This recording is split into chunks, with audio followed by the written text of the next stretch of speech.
Do reports about Trump napping in court mean he lacks the stamina to be president again? I know he's not napping. It's fake news.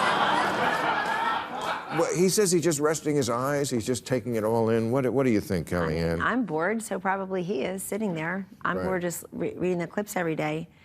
I think that, look, the media who covers him never thinks that their job is to get the story. They think their job is to get Trump. We've been living with this for 10 straight years. I think that's less important than all the polls that show people don't think Joe Biden's got the energy, agility, acuity. I don't think anybody would disagree with that. That probably Joe Biden's voters are not for Trump more than for Biden. I don't think there's a single hidden Joe Biden voter in this country. I think there are millions of hidden Trump voters in this country. Why are they hiding? Because they don't want to argue with people in their friends and family circle. Trump derangement syndrome is real. No therapeutic, no vaccine. It makes people otherwise reasonable, honest people of integrity and logic do and say absolutely crazy, batshit things. And so people don't want to feel that every night is Thanksgiving with the in-laws. That's why your vote is private. And just as I said in 2016, there are undercover hidden Trump voters, and people said on Election Day they'll still be hidden. There wasn't a single hidden Hillary vote in the whole country. They were out and about. She had would-be cabinet members buying houses in D.C. I know that because I went and looked at one when I needed to buy a house in D.C. since she lost. And so I say this because look at the polls. People think Joe Biden is not up to the job, whether it's confidence in his competence or just the sheer energy to move from point A to point B. I think it's weird that he shakes hands with the air, never seems to know what's going on and where he's going. I think his family should step in and say, why don't we enjoy the last years of your life, which I hope are 30 more for him, God bless him. But why don't we enjoy those, not in the Oval Office with your fingers on the nuclear codes, but maybe in Rehoboth where he spends a lot of time anyway. But you know, I could show a video right now. We could put of we see them all day long. Trump is all day long. Trump is everybody's adjective, verb, noun in every sentence. Could I get 3 words into that sentence? I'll make it.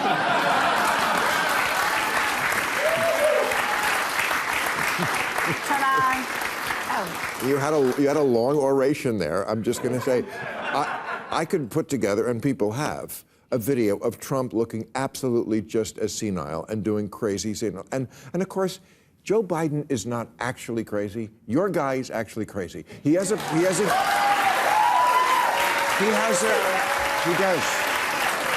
That is Trump derangement syndrome works both ways. If you don't recognize that he has malignant, narcissistic, whatever they call that, it's not just it's just not a personality quirk. That would be one thing. We all have personality quirks. This is a disease. If somebody tells him he's a brilliant guy and very handsome, you own him. That's the most dangerous thing in a president. He doesn't make decisions rationally. The reason why he's so ahead is because he doesn't have to worry about policy points that he makes because no one takes him seriously anyway. He's all over the map. He pulls it out of his ass. He changes one day for the next. So no one ever takes him seriously. It's the greatest advantage a politician can have. But if you're trying to win over that narrow slice of kind of undecided voters, maybe people who voted for Biden but have lost interest in him, you know, staying awake seems like a kind of a baseline requirement for Trump. You want to project a little bit bigger, right? Especially if you coined the term Sleepy Joe. Exactly. But hold on. The reason that he's winning, and thank you for not taking it to the next step, because I know you don't, but many do, Bill, who don't like Trump and don't want him to be the president, which is to castigate and denigrate the millions of people who support him. That's a big mistake. Jamie Dimon had a point from J.P. Morgan when he said over in Davos, why are we making fun of fellow Americans? But so many do. They laugh at his voters. They ridicule them. And I have news for the donors, the anchors, the pollsters, everybody of privilege. There are many more of them than there are of us. And there is one group of people that decides who our presidents are, the voters, we the people, thank God. And I will say this, I think Donald Trump vanquished the Republicans who were running against him, never even taken to the debate stage, for a very simple reason. I don't think these legal cases created his resurgence, but they helped to cement them, number one. But number two, it's for the same bias in hiring we all have. We all have the same bias in hiring. We hire people to do a job who have done the job before. You ask them about their experience. You look at their references. You call people about their work product.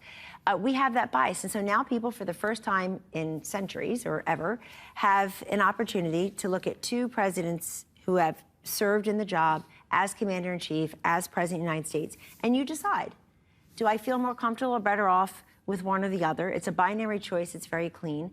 But as for policy, you can't argue with the facts. You can't argue that 2019 we had the highest wage per household and the lowest poverty rate in modern history. I mean, things were going but well. the The trade biggest- deals, the the biggest- border was more secure. I mean, these things matter to people. The biggest fact in the last 3 elections, and in how many in the future, I don't know, is that one guy does not concede when he loses. Does not concede when he loses. This is the crux of what America is. There is nothing more important than that. And you cannot convince me that that's not the truth. Well, and Because- Biden has tried to push that message. He's just not a very vigorous campaigner on those issues. But if you look at the issues of preserving U.S. democracy, that's one of the biggest vote motivators among Democrats, and even among independent voters who I've been talking to out in some of these swing states. They do worry that if Trump gets back in there, he'll never leave. Be a man. Tell him to be a man. That's what men do. You ever watch the end of a football game? They fight like hell, and the coaches, they walk across the field and they shake hands. They don't want to do it. It hurts like hell, and they do it. It's a good message. He's the first guy who just won't do it. It's an equally good message for the many Democratic members of Congress, many of whom are still there because they're in safe seats forever, who have never voted to certify a presidential election of a Republican candidate in this century. They didn't do it for Bush, Trump. No, That's this the matters. weakest Still, whataboutism I've ever excuse me, heard. it's not a whataboutism. They is. either did or they didn't. They won't certify the election results on their January 6th. People need to do that. When the votes are cast, People